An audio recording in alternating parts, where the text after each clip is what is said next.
welcome to another episode of the Soothing Semantics podcast. I am your host, Rafi Pinsky. Make sure to subscribe to the channel, smash the like button, leave your comments.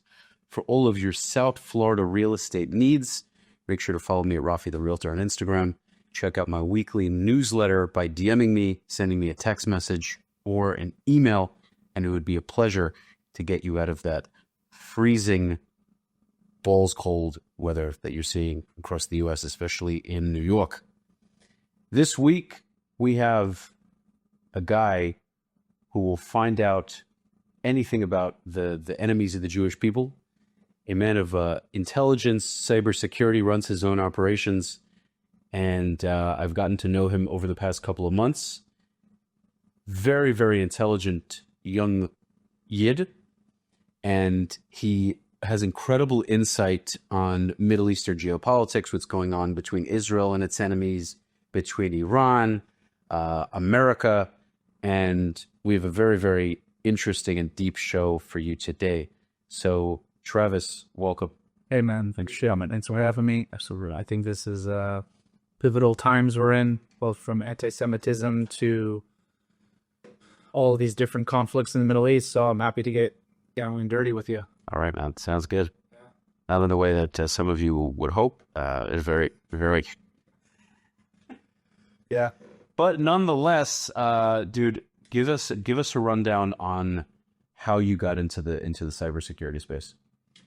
Yeah, so my career began in the U.S. Air Force. I enlisted in 2007, and I was accepted into a fairly special program to learn Hebrew, actually.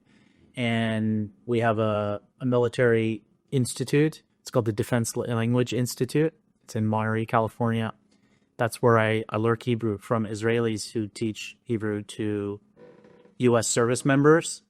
And part of that program and part of my background was in Middle East, North Africa intelligence. So working between the U.S. and Israel and other allies in the region. And part of my background is in Air Force intelligence, which is specific to air operations and assets. But quite a few years I spent at the National Security Agency, which is part of our cyber intelligence, cyber command as well. And that's how I got my start in what is known as signals intelligence. And that is the interception, collection, analysis, and reporting of intercepted communications. For example, in Afghanistan, intercepting the radio communications of terrorists. So that's my start, was in military intelligence and the intelligence community. And because of the nature of signals intelligence, open source intelligence, and the National Security Agency, it kind of has overlap with cyber security as well. I don't really do so much cyber security. I do more cyber intelligence. So I've been doing that in different capacities for the last 18 years. For a few years, I worked in cybersecurity marketing and as a director of media at a couple cybersecurity companies. So I'm really at the overlap between intelligence and what I would call the information environment, which includes the internet, social media, cyber infrastructure, things of that nature. So, yeah. So during your time in the military, what were things that surprised you getting into the cyber intelligence? Because I mentioned cybersecurity, so that was my mistake. But this cyber intelligence space, what were things that surprised you that, say, as a civilian prior, you just had no idea of? Probably most of the things that surprised me, I can't talk about. However, I would say just how interconnected all of our technology is. So, for example, I started my mission in 2009, right? So this is around the time that Facebook became mostly publicly popular, from 2007 to 2009, and seeing how the digital world was connecting with the physical world, from cell phones, pagers, satellite phones, social media, the internet at large, learning how interconnected the real world became with our day-to-day lives as we were slowly becoming dependent on these technologies. That was, when you're not working in intelligence, you just take these things for granted. You don't even know the underlying technology behind them, the metadata, what you can learn from them, what it can say about a person, what it can say about a network. And I think that was incredibly fascinating, how much you can learn from actual interception of communications to the metadata itself about creating a pattern of life on a target, knowing one's military's intentions. So I think that was super fascinating for me. I was 20 years old when I joined the Air Force. Wow. So I'm like 22, maybe, when I'm doing intelligence, right? Just no different than it is in many countries, including in Israel. Suddenly you go from someone off the streets to the highest level of responsibility you could imagine, and powers in some sense.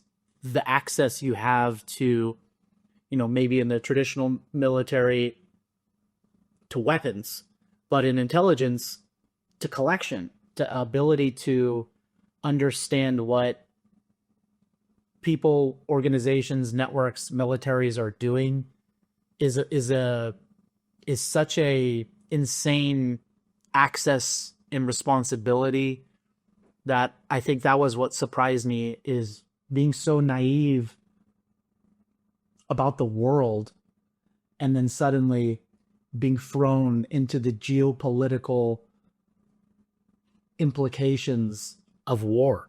Right. I feel like as a 22-year-old with all of this knowledge and access to information, the ignorance is bliss thing probably becomes, it in a way probably becomes so much more of a reality for you, because the curtain kind of drops. I feel like on so many things that you once might have thought were, angelic or just pure, innocent, and now you're just seeing certain things as they are. You go, holy shit, this is not what I expected. Yeah, I mean, that is, I think, a consequence of, in particular, social media as well. Joining the military around the time that social media exploded. But before that, we had access to all sorts of file sharing apps, the internet, pre-social media. Our generation grew up exposed to a lot of things that is better we wouldn't have been, war videos, death, sexually explicit content that I think is probably best to either not enjoy or to maybe not do at such a young age. And then that's a level you may be used to. And then you go into the military and then you see it at a nation state level. I was seeing, terrorist attacks, videos, cartel, all sorts of just really gruesome, wild shit. Can I swear? Wild shit. Yeah. Wild shit that, you wish you didn't see. And what's interesting is I saw some of that stuff very early on, like I said, maybe 2009 to 2013. And, it leaves an impression on you. But what I think is even crazier is the stuff that I used to see a lot in a classified setting. Now we just see every day we open Instagram. We're just seeing atrocities. We have an infinite access to atrocities. And what bothers me about it, even as someone who's been involved in it in 18 years, is we have no consent. So for example, on Instagram or really any social media, they've moved from what we call the friend graph to the interest graph. And the interest graph is algorithmic. And so it's just putting this in your feed, whether you asked for it or not. And I think that is also a tragedy because we're become so desensitized to just seeing people die. Like it could be the stuff that happens domestically, most recently stuff with police and things of that nature, or it's the stuff that happened with October 7th, the Russian Ukraine war, and now most recently with people in Iran protesting. We just have this infinite, incessant pipeline of death, destruction, And I think that is also just something that surprises me is, I got exposed to that. I think a lot of us young, a little bit on the internet, then into a classified environment in the military. And now it's just normal for us. We've normalized tragedy through social media. And I think that is also something we're going to have to contend with in the next. I think we already clearly are with the mental health crisis and just how everyone is in a permanent state of fight or flight. And part of that is because how could you not be when your digital diet is political division and death? That's crazy, dude.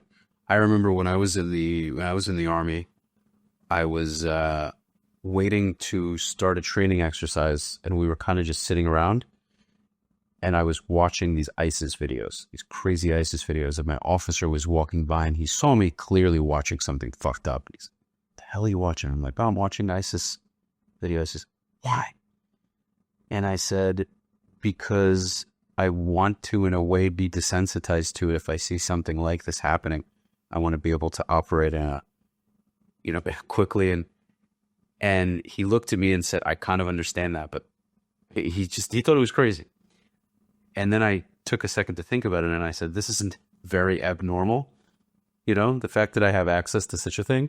Because I'm sure you remember, ISIS was purposely pushing this content. They wanted to scare people. They are the goats, no pun intended, of war propaganda, beheadings, captures, rapes, it's slavery. ISIS, you're right, 2000, let's just say, 13 or 14 through 18, 19, they just dominated the internet with this type of content. You're right, they popularized it, and in effect, what it did, maybe not just on the desensitization realm, but it was used for recruiting. And it wasn't just information operations to scare the enemy. It was used largely to recruit people from Europe and in some ways from the US. And it worked incredibly, actually. Yeah. Unfortunately.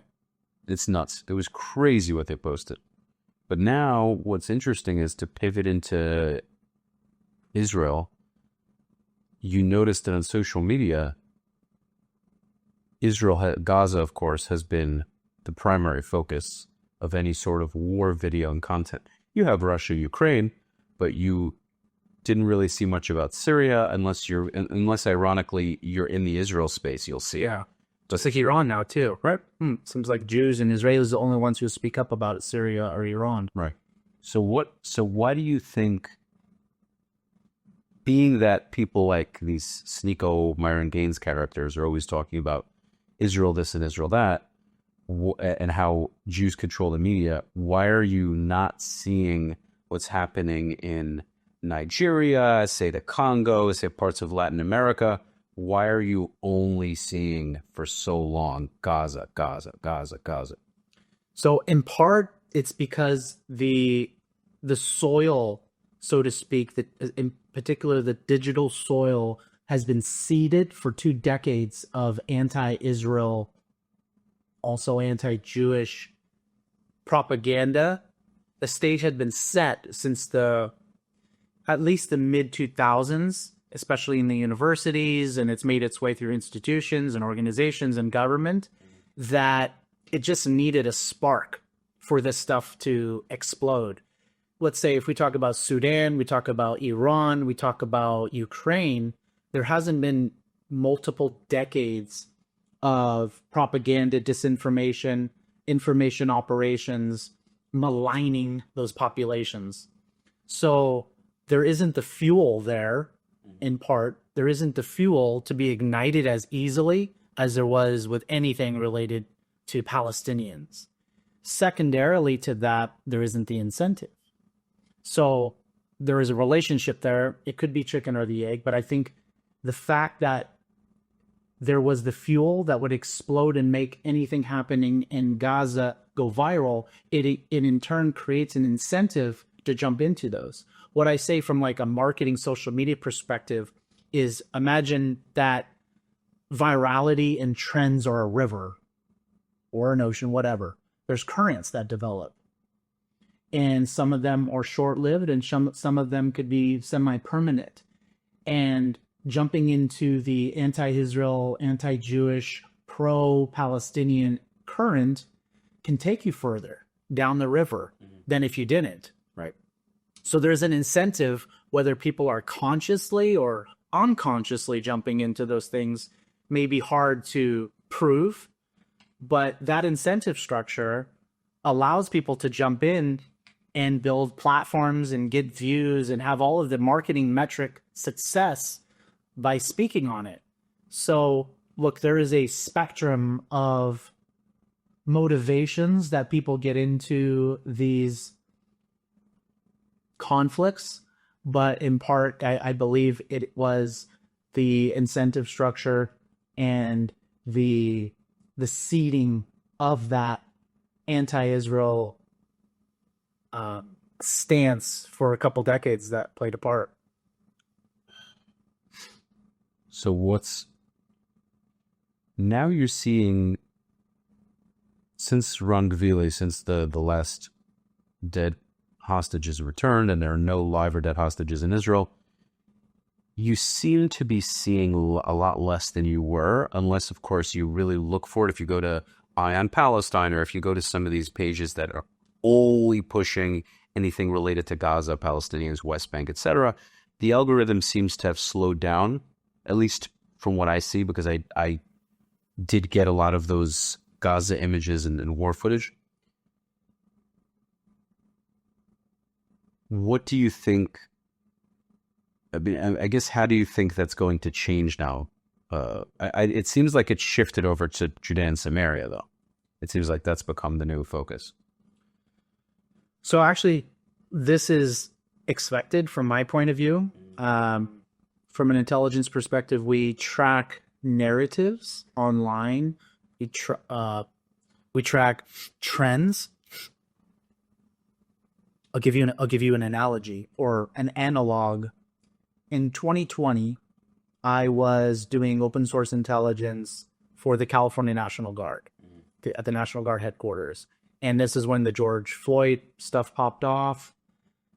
And monitoring social media activity related post George Floyd incident, we saw massive spikes in conversations, and the relationship between online conversations and real life protest demonstrations, looting, rioting, all of that stuff was very clear. And for my commander, I'm presenting him the data on how that relationship, because we need to assess how the online could influence the offline, how the offline could influence the online.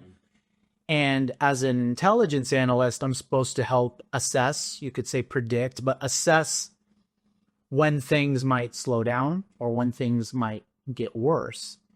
And one of the relationships between these, whether it's a war or whether it's demonstrations, which we're even seeing now with Minnesota and stuff like this, is there is stamina.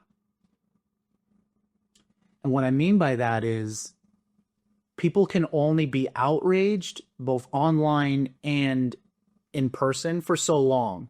Now, what's the lifespan of those demonstrations or the online outrage can widely vary depending on many conditions. But what I told the commander as I started to see after, forgive me, it's been 5 years now, but after a week or something, it started slowing down significantly, okay? So my commander would ask me, okay, so then when might it pop back up again? Because we need to be ready. And the answer to that is you need another flashpoint, right? Another example. The so-called bombing of a hospital in Gaza, which wasn't done by Israel, but that was the instant narrative. It was a errant rocket. It was fired by Hamas that hit their own thing. Yeah. That's a flashpoint. So as things ebb and flow during wars, they may slow down a little bit, but then there's another flashpoint. The flashpoint provides usually short-term fuel again for things to pop back up again. Right. So with Gaza, most recently, especially since this deal was done, there's been almost no flashpoints. So of course, the marketing and propaganda has slowed down. They need a flashpoint.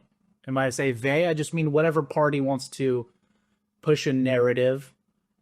There hasn't been really any flashpoints, which is, frankly, I mean, it's a good thing.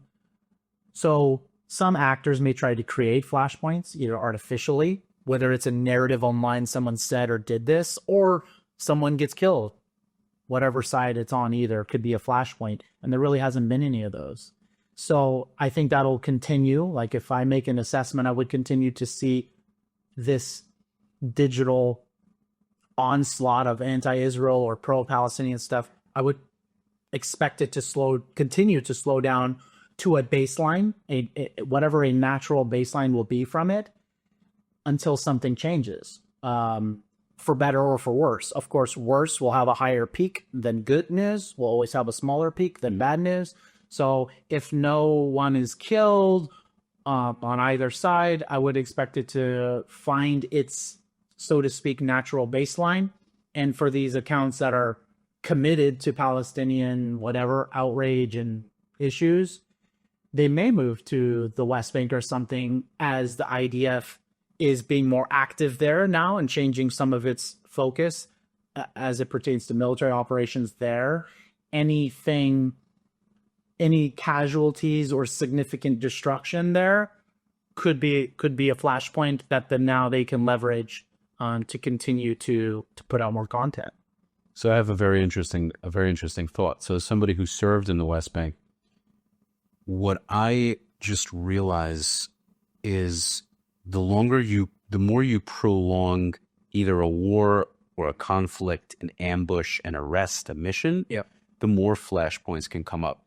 So although in the last 2 years, Israel, the US, they've both accomplished many good things, it has also allowed for a lot of these flashpoints to come up, because if you don't finish a war and you are not victorious in as short of amount of time as possible, there's always going to be more of an opportunity for these things to arise. And so that's been the large negative to fighting such a long war. Now, I believe it's vital, it's crucial that Israel and the U.S. close the book on the goals of the missions that they're trying to accomplish. So whether that be toppling the Iranian government, whether that be making sure that Iran's proxies don't have the ability to rearm, these are things that after all of this war and all of the negative aspects that have come from it, right? Just the immense slander that the Jews in Israel are continuing to receive, that can't all be for nothing. Like there has to be a clear, decisive victory where our enemies, if they do get the ability to fight us again, cannot do so in the next, short while. I think this is the issue with the West, is the criticism we would also have against the U.S. military since World War II is we haven't had a decisive victory like ever, like literally ever. Maybe the Gulf War against Iraq and Kuwait. Israel as well is not having decisive victories.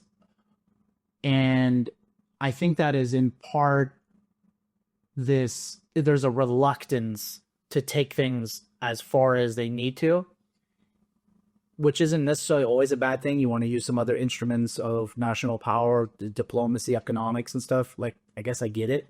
But the issue is we're always kicking the ball down the field. Absolutely. And just guaranteeing we're going to repeat these same wars again, right? I mean, look at even more recently, look at Afghanistan. The Taliban is now back in power. I happened to be in the Air Force when the Taliban, I was in Afghanistan in 2012, and then I was in the military still when the Taliban took back over, and that was such a embarrassing tail between our legs retreat.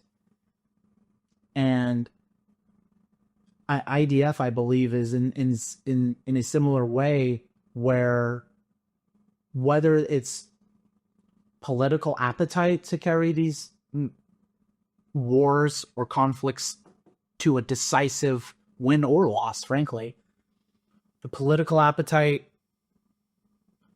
let's even say during the Biden administration, holding back a little bit, letting Israel be decisive, or even what I would say the West has done to Ukraine is we've armed Ukraine, but we're not giving them our best stuff. We don't want Ukraine to win as much as they say it. We want Ukraine to survive. So we're artificially holding ourselves and our allies back on so many fronts. Beautifully so. And I think that is an issue.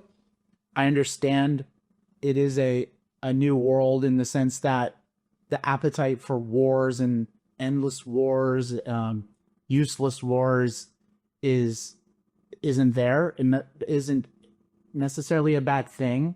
The issue is when we have a bully in front of us, instead of just punching them straight in the face and ending it, we're playing around, we're flirting, and I think counterintuitively, maybe ironically, by avoiding some of these conflicts, we're prolonging them and strengthening them. And so when you say, like, you know, with Israel has done the exact same thing. I mean, this might be the first time actually ever that all the proxies are just like super degraded at a major. Clearly, It hasn't been like this since Israel's major wars. It's the first time, but it's still, we're still not there yet. And look, as much as this administration has helped Israel more than the Biden administration, they still aren't going to let Israel do anything it wants. And there's reasons for that. That's a conversation. But my point is you could make the argument that Hezbollah, Hamas, Houthim, and IRGC itself, the Islamic Republic, are like on their last legs. Like, they're right there. It's like a UFC fight or something. The person is stumbling. They're on the ropes. Like, you just need a few more punches, and we pull that punch. Always, dude. I say this all the time. They're always on their knees begging to spare their lives. And we go, yeah, you know what? We'll leave you alone. Just don't attack us. And they look around and they're like, really? Serious? They get back up. They dust themselves off. They're bruised. You know, they're bloodied, and they're heavily maimed. You know, they're about to die, but they're still in the game. They go, oh, okay. Israel just kind of walks away into the distance, and they're like, okay, well, in a couple of months, I mean, I can get back on my feet. And Israel turns around and goes, don't get back on your feet. And they're like, yeah, no, yeah, no, definitely won't be doing that. Yeah. And then we go, Lebanese government, we're relying on you to take care of this. And they're like, yes, of course, we will disarm them, yes. But the Israeli government knows what's going on. They know what's going to transpire. The American government knows what's going to transpire. The reality also is that whether we like to admit it or not, there are players that want these wars to go on because there's a tremendous amount of money involved. And I think collectively, as a planet, as a human race, we have to decide that it's better to try to make money in other ways. You can still sell weapons to countries. Countries are still going to want to have weapons to prepare themselves to, no matter what you do. But we can do trade with each other. We can build technology. There's just so much we can do. And I think world leaders need to come together and say, we have to stop fucking killing each other. Enough is enough. And for the people that are, the only people that will not agree with that tend to be Islamic extremists. Those are people that are not going to get along with this consensus of, we probably shouldn't kill people. It's an irreconcilable difference. Right. Which is, yeah. So I think those people need to be eliminated. There's no other way to go about it. There's either two options there. You either say, listen, either you stop what you're doing, keep it in your pants, so to speak, or you're done. And if they're like, no, well, we can't do that. We're commanded by God. We have to. Then we're going to eliminate you. There's no other conversation to be had. Yeah, it's a cancer, and yeah, you can just ignore it, but it'll just keep coming back. That is an issue, and I do think we do need more. Look, it's a nuanced conversation people don't want to have because it's much easier to just talk about killing terrorists. But there's one thing that's just an absolute fact. if economic conditions do not change in these countries, whether it's in Africa or the Middle East, then extremism will continue to be at the level it's at or get worse. That's a fundamental fact, because extremism feeds off of the vulnerable. It feeds off the uneducated. It feeds off people having no other options. Although with Islam, it sometimes very wealthy ones will, you have Qatar, they're funding it. It isn't, I hear what you're saying, but I think there's nuance where when you are religious enough and believe in something at face value, you may not be willing to pick up the sword and fight yourself, but you'll support, you'll fuel the fire and give money, weapons, and resources to the people willing to pick up the weapons. Yeah, there is some of that. Having said that, though, I think some of the moderate, so to speak, Muslim, Emirati, and others in the Gulf show that there might be a window of opportunity. Qatar is a different beast. But I think there needs to be a mix. Like, if I'm just looking at the underlying conditions that lead to most of the wars, not rich Qataris who want to finance stuff for sport, and some of it's the ideology. I'm thinking about what's the 80-20 rule here. To get the most bang for our buck, we have to invest in long-term solutions, and no one wants to do that. The long-term solutions are based on conditions, education, opportunity, economic conditions specifically. None of that is happening in Africa or the Middle East. So I am highly cynical that there will be much change until that stuff happens. Because if you look at like Saudi Arabia, MBS, you can have a more younger generation somehow rise and be a little bit more accepting of Western influence and values and entertainment and things of that nature. But if everyone around you also isn't open to that, you're just one stab in the back away from that country flipping back to the most extreme Islamist version as well. So I think there needs to be, I think in principle, in practice, it's doing okay. But of course, the last 2.5 years now has really tested is the Abraham Accords type of approach of economic relationships in general. Right. Reduce, we're just talking about mitigation, not elimination, reduce the likelihood of extremism, where we can partner. I think, as you were suggesting, we can't just deal in war. We need to have some economic type of growing together and opportunities, because it's harder to hate each other when you're making money together. Yes. Now, you can make money together through a war. Yeah, that's true. But you're right. We need an alternative. We need alternatives and substitutions for how we make money together. And I think I have to only generalize, in general, if you can make that same type of money through other means that aren't about wars and killing people and spreading hate, anti-Semitism, whatever, then that alternative has a chance at replacing the status quo.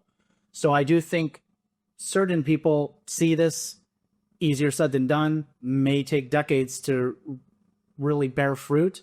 But I think that is the only way forward, is changing the underlying conditions, again, long-term, and changing how we make money together, also long-term.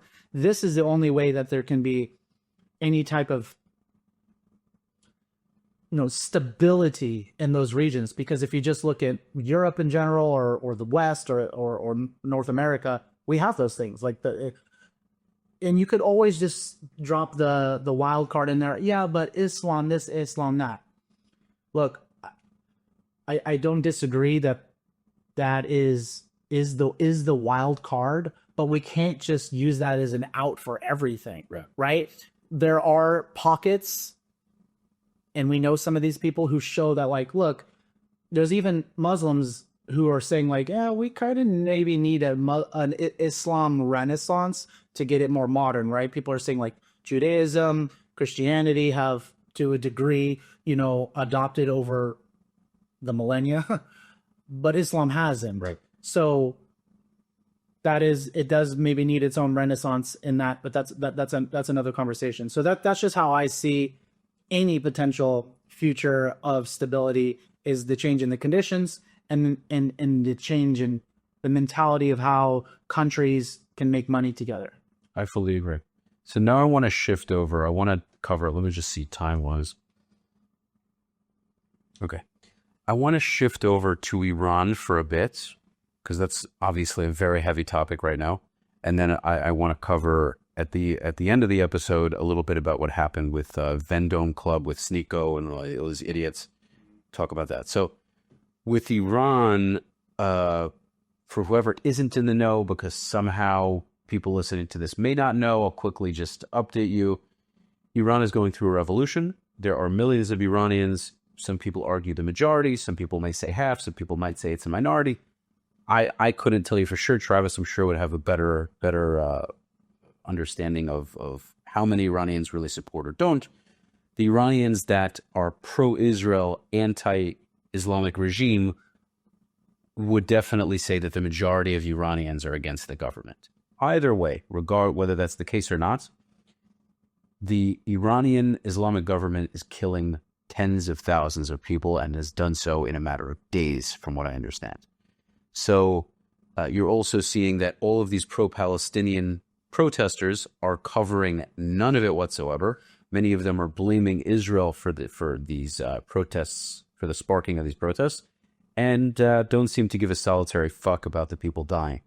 So what's your analysis on all this? Because I see you're covering this tremendously on your social media. Yeah, I mean, what you said is definitely true. Iran has had many of these mass protest movements, particularly in recent history after Mahsa Amini was murdered. And this is the latest iteration of people protesting against the regime, its oppression. Some would argue that it started primarily, especially the regime, but would primarily started on economic protesting because the currency there is almost worthless, like relative to the West. So the conditions are really bad. And part of that is because of Western sanctions, to be fair. However, my understanding is Iranians don't blame the West for those sanctions. Like, they completely understand they're under oppression. And again, that is one of the national instruments of power to leverage is sanctions as economic. So however these protests started, they evolved, right? It evolved clearly into not simply just protesting economic conditions. It's just the widespread oppression and Islamization of the country since 1979, when the Shah was ousted. Now, what is different, of course, as you said, about this uprising against the regime compared to the other few that have happened in the last 10 years is just the mass slaughter of people. As you said, like, people have all sorts of numbers, and to be fair, it's hard to get those numbers when the regime is turned off the internet. I believe today we're at day 18. 18 days without internet. Yes, people are finding workarounds and getting some slow bandwidth here and there. Of course, that's how we're getting some of the content. But like, imagine any country that's used to the internet. Imagine that happened here. Imagine if the US didn't have the internet for one day, right? The chaos that it could cause. Yeah. The difference is in Iran, the regime forces decided to go out with machine guns and things and just mow down people. And that's what we've seen is, in all likelihood, dozens of thousands of people killed. And these are just like, normally you could see these videos, the body bags. There's young people, there's elderly people, there's women, there's children. Like, it was indiscriminate. Like, Yeah, it's like a zombie movie. It's Yeah. a zombie movie. God forbid, I'm not comparing the Iranians to zombies, but I can just already tell these IRGC forces are just spraying. They really were. Anyone in the street was catching bullets, like, whether you were there to protest or anything at all. So, what this is a very unique opportunity for the not only the Iranian people but for the West to potentially take down the regime. And look, especially because of my background, I mostly grew up with Iranians, Persians. I have a lot of friends in community before this happened, but because of my content, a lot of my videos blew up, and I got just thousands of messages from people in Iran and outside Iran, and they're begging us to take action.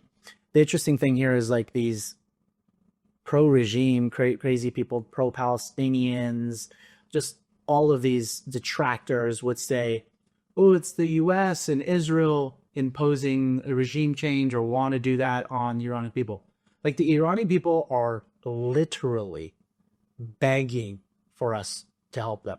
The messages I'm getting are actually like super like hard to stomach. Like waking up and seeing certain messages I'm getting, or going to bed and seeing this type of stuff, people are like, and I'm starting to even feel like sort of guilty in some sense, because every time I'm posting something, people are like, so what are you going to help us? And I'm like, well, I don't, there's not much I could do. I'm just here to be a voice for you. I don't make the decisions on how or if, when. They see you, they see you, and they're like, I don't know if this guy could help us, but fuck, I hope he could. They're begging. Yeah, they're hoping that you have some kind of, it's right. And I do, and all of us do collectively have influence. And I think that's what we're doing, is in some sense we're pressuring, motivating the people we're connected to who are in positions of power to do something. Look, I haven't said, I don't believe I said like, yeah, like the U.S. military should do regime change. Like, I'm not explicit about that. But I do think something is going to happen soon. I was about to ask you if you think that's coming, because you see all the military, naval. I think it's I think it's highly unlikely that nothing happens. We've moved an aircraft carrier from the South China Sea and its carrier strike group, which means it's supporting vessels, attack vessels, submarines, and things of that nature. Logistics, we moved that. It's already in the Middle East. And we're currently moving another one to the Eastern Mediterranean. And we've moved countless, just keep it somewhat vague, countless other aircraft and assets to the region. Like, this isn't happening for nothing. Right. Now, what will happen is it's probably better than no one knows. I think they're obviously trying to keep it vague. Trump has showed us that he also should do that. Yeah.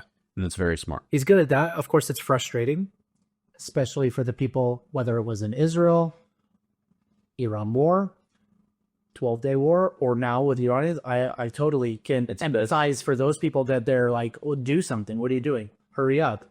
I totally get that. But from the perspective of someone who wants to do some action and have it be the most successful, whether it's something limited or large, it's better to be prepared, have all your assets in place, have a good plan, and to do it when it is most likely to succeed. The conditions, again, everything's about conditions. Right. Weather, political, economic, military. There's an array of conditions you want, to the best of your ability, to align for whatever action you're going to take. And that window may not be when people are being massacred. Right. I hate to say it. It's unfortunate. It may be 2 months later. It may be 6 months later. Having said that, I think the real terrible thing is look, yes, Israel and the U.S. are seen as the most obvious actors to do something about what's happening in Iran, but the world's done nothing. Right. Europe isn't volunteering to help. Asia's not going to do anything. The UN said nothing. So it is a interesting place for, also politically, for both Israel and the U.S. They're seen as like, you have to be our saviors. You're the only one capable, willing. And that puts a lot of pressure on both countries to do something. And Trump made, I think, potentially, we'll see, time will tell, he may have made a mistake by saying help is on the way a couple weeks ago. Right. First of all, now you got to live up to that, which is, of course, I think the moral thing to do is to live up to that. But I would have said, maybe he shouldn't have said that, because now he needs to follow through. And in the meanwhile, people are like, you said you're going to help us. Like, when's that coming? So I think strategically, not exactly the smartest thing. I think it was a way to maybe deter the IRGC from killing people, or you think that made them more likely to kill people? Because maybe they said, oh shit, if America is going to attack, we maybe have to tone this down. Or maybe they said, well, until they attack, we're going to fucking just kill as many people as we can that oppose us. It's hard to go either way. It could. I would say the intent, if I were to assess Trump's intent, the administration's intent was to stop as a threat, to hopefully stop the killing. And in some sense, you could say it might have worked. I mean, things did more or less. We had, from what I understand, 2 days of massacres, and of course, there's killing since then, hangings, killing people in the hospital, all sorts of stuff for sure. But I think there was maybe an unintended consequence, second order effect by that tweet, is it could have also slowed down the protesters in a sense. If you think maybe someone's going to fly in on a cape as a superhero and help you, it could unintentionally demotivate, even though you think it might motivate them, it could demotivate them as well. So look, this is the modern era we live in, a war through tweets. I will say something interesting. I made a video about this as well, is on January 17th. Khamenei stopped using social media and hasn't. We're on day 10. I mentioned that, yeah. And I have my own thoughts on that, but I do think the regime knows something's going to happen, and they have changed. There's still killing going on, but I think the regime has significantly slowed down its killing and other things of that nature, and has went into a radio silence operational security posture. And I think if you just look at all the evidence, not only do I think something has to happen because of what the administration has said and now done in terms of moving assets into the region. If you look at the national security strategy or national defense strategy that the military put out a couple days ago as well, it's an unclassified document, overtly says the regime has no intent on stopping its ballistic missile and nuclear enrichment program. It's defiant. So we already know what's going to happen. The Trump administration already struck last year because of the defiance of the regime. They took action, they destroyed it or heavily degraded it, and the regime said, we're not stopping. So again, like we talk about kicking the ball down the field. Okay, so they're not just guaranteed that we will revisit with attacks. Right. So the way I discuss this recent massacre against the Iranians is the U.S. and Israel already had enough justification to reattack the regime anyways, because they attacked the ballistic missiles, and primarily this was Israel, and then the nuclear program primarily the U.S. Well, when the regime said we're just going to build them back up, and I was like, okay, so then we're coming back. Like, you just guaranteed we're coming back. So we've already had the justification to attack Iran since that. But now we have additional justification that the massacres against the Iranians, now we have, not that we needed it necessarily, but we have clear, explicit justification to attack regime targets now. The Basij, the security forces, and potentially even like the regime itself. So this is why I think the target bank has opened up actually now. And this is why, in part, I think the regime went quiet. The Islamic regime went quiet. They realized they're not going to just hit our nuclear facility this time or ballistic missiles. If they do attack, they're going to go after the regime. But Israel especially definitely has Mossad in there. I'm sure a CIA of some sort is in there. Why don't they just get rid of Khamenei? I'm sure they can locate him, just get rid of him. Again, easier said than done. But I believe they could have done it last term. They probably know his whereabouts, or some degree of his whereabouts now. I would be shocked if they didn't. You know how capable Mossad is, especially? Well, they did the bed bomb in Tehran and killed, what was it, a general? Who was it? Excuse me for forgetting. The Mossad put bombs under the bed in Tehran, in the palace, the royal palace. Mm-hmm. Who had they killed? Excuse me for forgetting. So yeah, You're talking about Hamas? no, Mossad killed a senior leader. Senior Iranian leader. It was the Hamas leader. So what Hania? Yeah, sorry, Hania. In the royal palace of the regime. Right.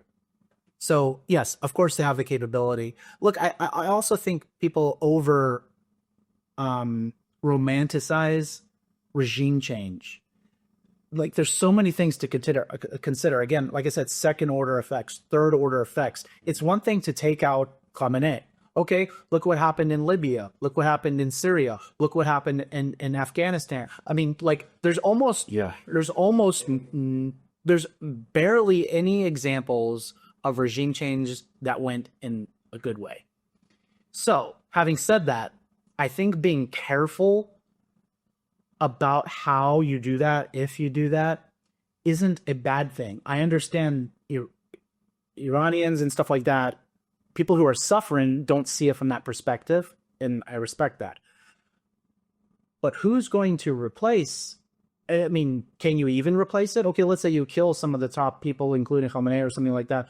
Okay, but are you sure you can get someone in who's better? Are you sure you can get someone? Are you sure you can get the people to rally behind that person? Because if they don't, then now you just have a civil war. 100%. Or an insurgency. 100%. It's super complicated.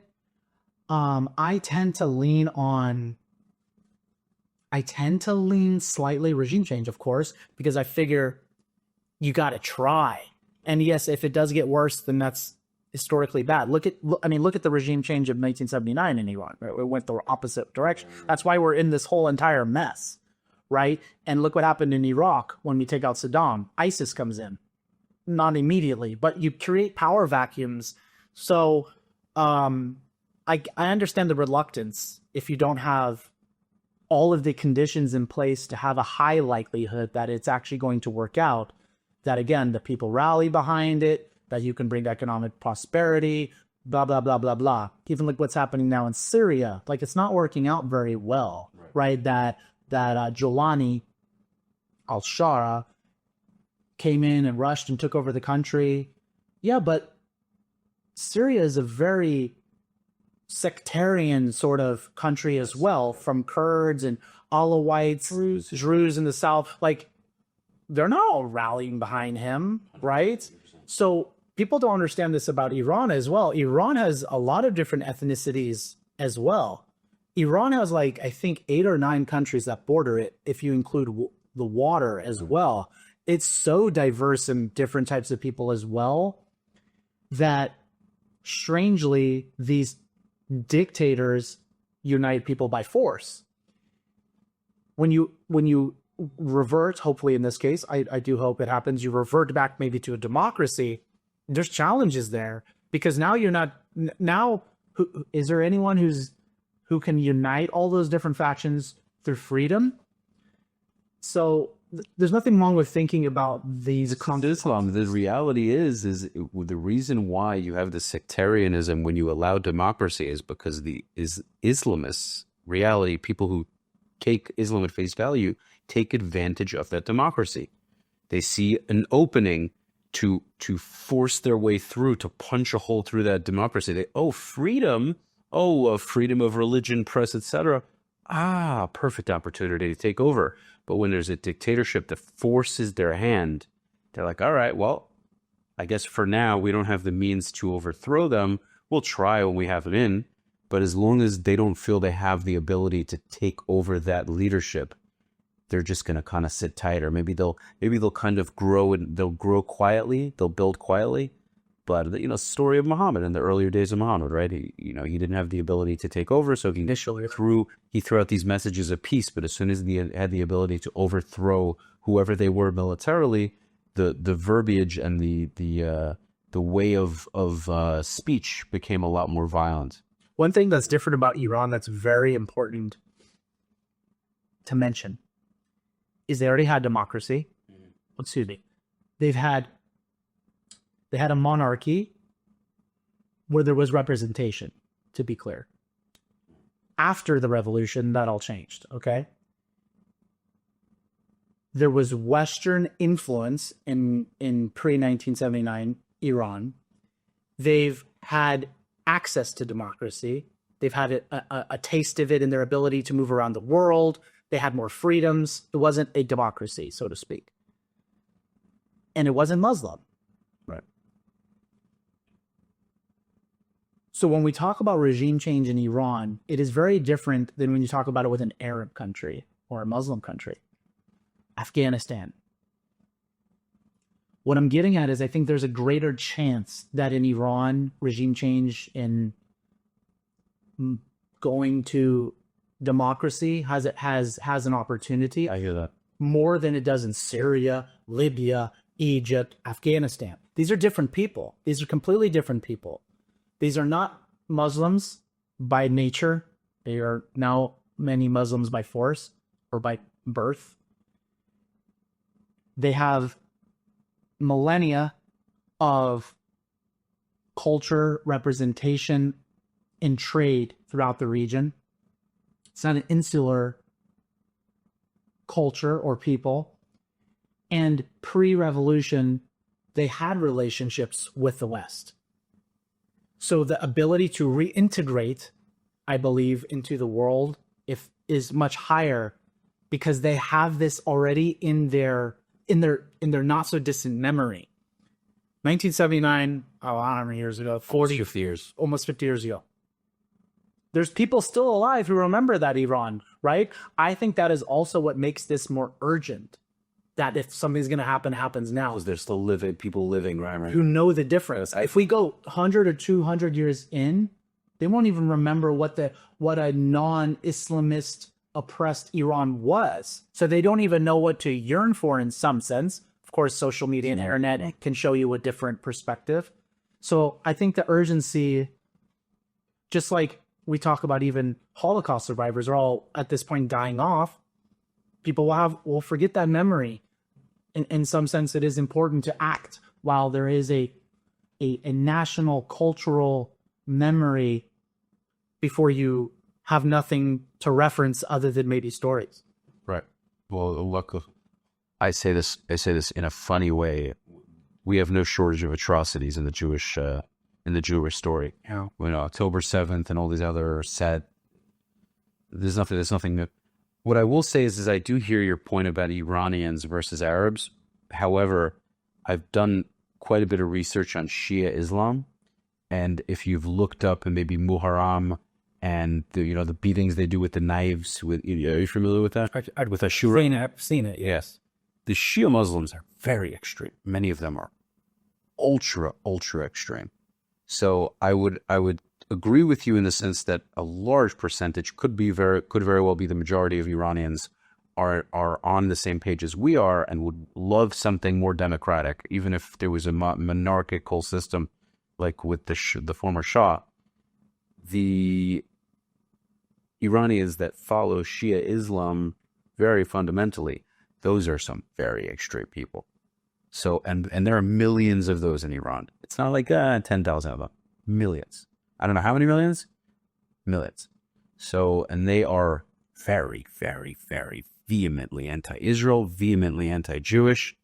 And I don't know, if there is a regime change, you still have millions of those people that are probably going to want to take up arms because they want Khomeini in power. 100%. They're very they see Khomeini the same way we see Moses, like the same way we look up to let's say the Chabad rabbi or any other, the Baba Sali or anything, they see Khomeini as this like messenger of God. They will die for him. Yeah. I that's a very fair point to point out that people don't, that's when say second, third order effects. Okay, take out the regime. So what do you do with the potentially millions of extremists who still live in the country? Let's even say they don't have access to weapons. Let's say they don't take up arms somehow, some way you can keep that from happening, hypothetically. No chance. But if they did, okay, so now you have a democracy. So now they could just potentially, depending on their majority, or their numbers in certain regions. So now they can just vote themselves in power. Right. So that's the other side of democracy. Can't have a democracy anytime soon in Iran. It's going to have to be a very slow Yes. shift. You're going to need some kind of a dictatorship with more freedoms, a monarchy. The reality is I don't think any Muslim country can be truly democratic. I don't think it's possible unless... But Iran's not a Muslim country. It was imposed on it. Right, but at this point in time, it's so influenced by Islam. There's still so many Iranians by force. Right, but it's still the case. The Levant also is forced. But it's been hundreds and, you know, I mean, that's what I'm saying. There's generations growing up in it. We're still in just the second generation, 1979, you know? So, I don't know. I don't want to overestimate the ability there though, but I do think this is something worth considering because I don't know, I may not have a great analogy, but like post World War II, like if millions of Nazis were just given the ability to take up arms or vote in themselves in Germany, that would never work. Like the war would never end, right? You'd create an insurgency. So it's a fair point to say like, well, yeah, what happens post regime fall, whatever that is? What are we doing with all the extremists? Or are we going to war with them too? So maybe we need to, honestly. But this is kind of what they tried in Iraq as well. And it created an insurgency. And so, yeah, it's a very messy situation. It's very easy for all of us to go online and topple the regime. I mean, I certainly feel that way as well. But, you know, it's another thing to have a long conversation like this and talk it through and realize in the event we even took out the regime, killed some of the leaderships with some airstrikes or Mossad or CIA or whatever, you have to be fair and say, okay, now what? Yep. That's why I think maybe we should create our own little planet somewhere. We just take I'm colonize the moon. All right. You know, we're going to the moon in 2 weeks. NASA this. Why is this not headline news? Can I go? Soon. Probably in the next decade or something. It'll probably be possible. And you think it'll cost $100,000 in a decade from now or less? Oh, I don't know about that. Yeah. It's hard to say. Good as me. I already said. See if they can make it. Yeah. It'll be very expensive. Okay. So we're covering a lot of ground here, and I appreciate your insight. It's always great. Now, last topic of the podcast is all of this insanity with this clavicular idiot, Amru Fudel, Sneeko, Tates, yada, yada. So they go to a very old club in Miami Beach called Vendome, and they played this stupid Kanye West song called Heil Adolf. It has the N-word in it too. How it's ridiculous. Anyway, they're all from these mixed backgrounds. The Tates are half black, half white. Myron Gaines, Amru Fudel. He's like from Sudan or something. Dude, I haven't had lunch now, and I have my meal plan. I need to make some Amru Fudel. Stupid name. Anyway, so they're all from mixed. What's his name? Nick Fuentes is part of the Mexican. A bunch of guys that Hitler would kill are sitting here playing the song in a Jewish neighborhood on purpose to spark controversy and piss people off.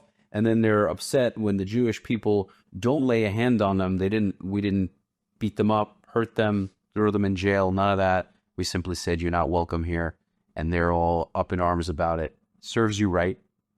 But I do want to get into this discussion with you. And what I want to really cover here is, what do you think of what they did from a democratic, because obviously you're not in support of that as a Jewish person, as a person that respects people. You and I are not going to be in agreement with what they did. But from a purely democratic legal standpoint, give me your synopsis. Those. I mean, I don't even know where to begin on this. I think this rage bait culture we're living in is just a cancer to society, that we've normalized the dehumanization of people, of course, including Jews most recently, last couple of years. and it's created an economy, right? There's an economy of rage bait, grifting, hate. Again, it's a spectrum of people's motivations.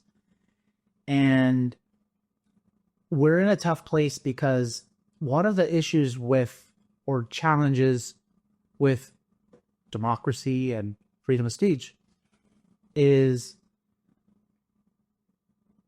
deciding where red lines are, right? Because there is these free speech absolutists, so to speak. Elon Musk kind of claims to be one of those as well. But we just know that's not true in practice.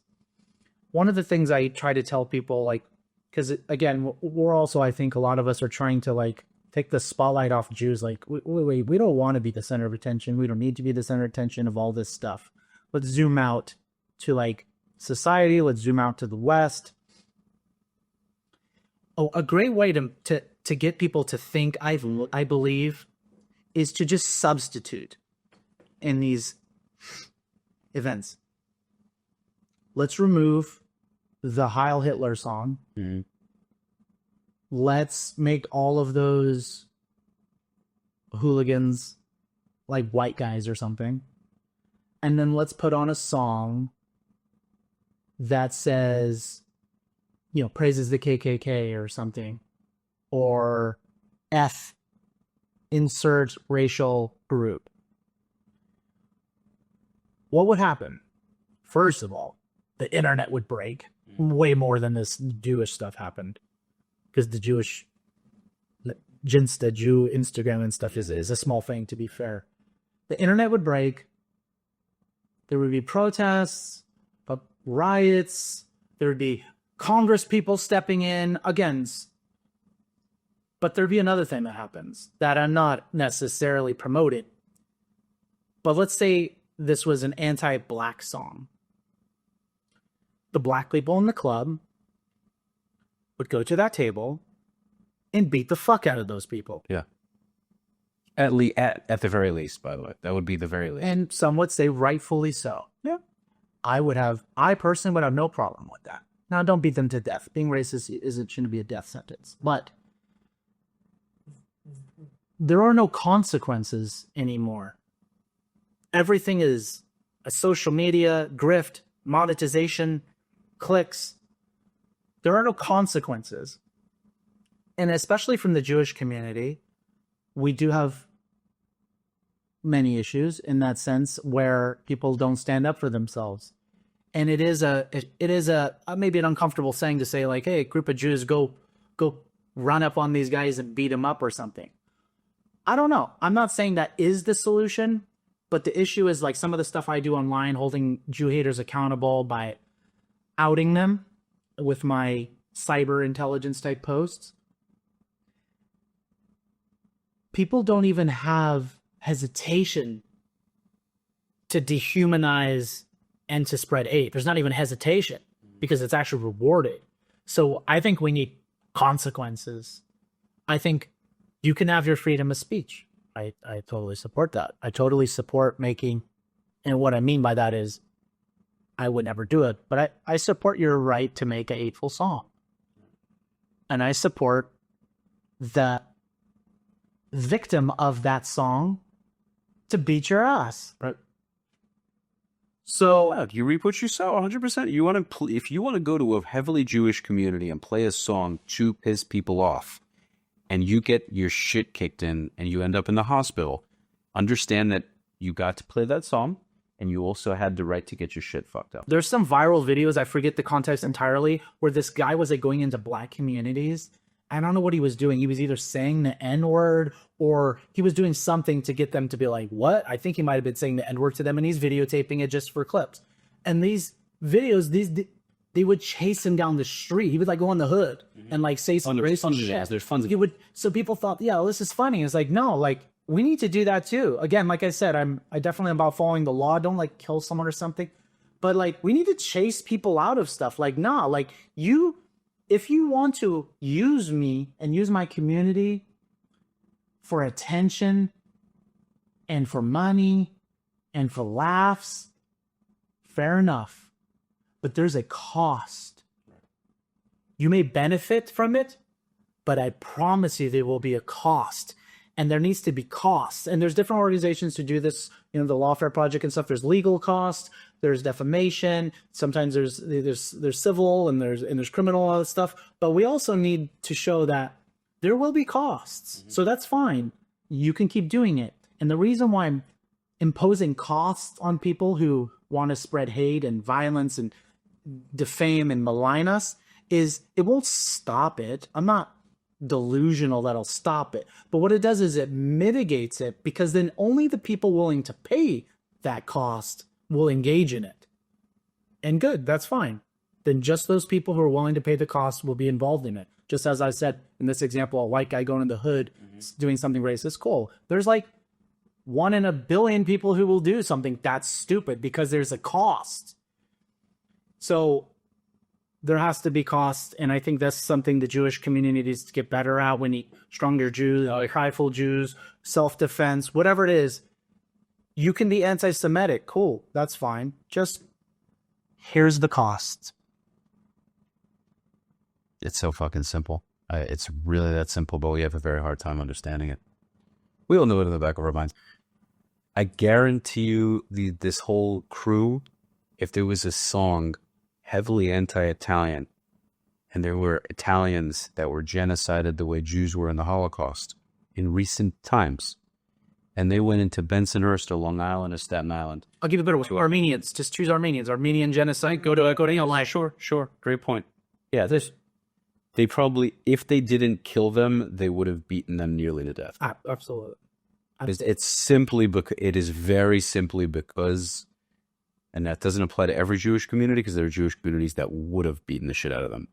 But in the demographic of the Miami Beach Jewish community, they're simply just not going to do anything about it. And that's, unfortunately, that says a lot about us. I'm not the type to push violence, but I believe that there needs to be more of a deterrent for that sort of thing. I mean, look, it's the typical like good times trade, or Okay, in general, it is true that especially Jews in America tend to be above average education, above average income, therefore above average safety, and insulated from these types of things, which is a great thing. This is the conundrum with being a degree success, is you get to escape those things, and there's nothing wrong with that. It's wonderful. But the weird cost of escaping that is you get soft, you get comfortable, you get cowardly. Yeah. And I think some of us, not enough of us, have woken up to like that reality and realizing like, no. Actually, we can have both. We can be educated, we can be strong, we can be wealthy, we can be proud, but we still can fuck shit up. If you play a Heil Hitler song in my face, you're going to get your ass beat. Maybe I'll get my ass beat too. I don't know. But the point is there will be a fight. So do you like the song that much? Cool. All right. Then stand behind it. Right. We need more Jews who we need to do both. There's nothing wrong. Look at the Asian culture, Indian culture. They're successful, educated, have money too. Whatever it is, we can do both. We can be successful, but we can also be that motherfucker. If you want to wake up that monster, then we have that capacity. That's the issue, is they know we don't have that capacity at large, so they're willing to do that. But once they know that we can be that guy, just like, let's say, Italians back in the mafia days or whatever group, pick your group. Even the Jews back in the day, yeah. Blacks, Jews, Italians, even Hispanics, like the Cubans and stuff, they all had their reputations in some sense. Like, I don't fuck with them because of that. I don't fuck with them because of that. And in some sense, there is some mutual respect. I'm not saying it has to be through violence. I'd prefer it wasn't, but at some point there has to be that mutual respect of fuck around and find out. Israel's a prime example of this, dude. Listen, the reality is everything we're saying is very well known. There's a reason why TV shows make fun of it. There's a reason why Family Guy makes fun of it. There's a reason why South Park makes fun of it. It's a stereotype that we don't like to come to terms with. But the reality is so much of why we see these attacks in different heavily Jewish communities is because people know they can get away with it. It's very simple. And until we come to terms with that, until we acknowledge that, if we keep wanting to live in this narrative of, well, we don't do that. That's not who we are. Okay, well, when shit comes knocking at your door. You get in the train. Yep. Sorry.